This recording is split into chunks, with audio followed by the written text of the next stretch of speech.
We have our dataset with a column named Categoria, and we want to use the SQL query block to select specific rows in the dataset.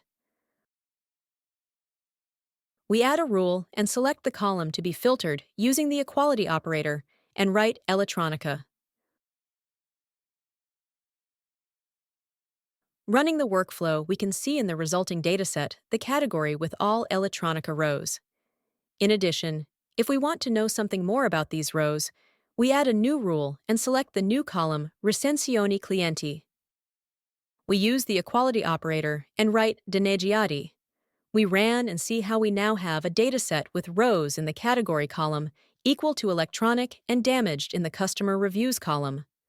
Moreover, we can decide whether to use AND, where both rows must be true, or use OR, where at least one rule must be true.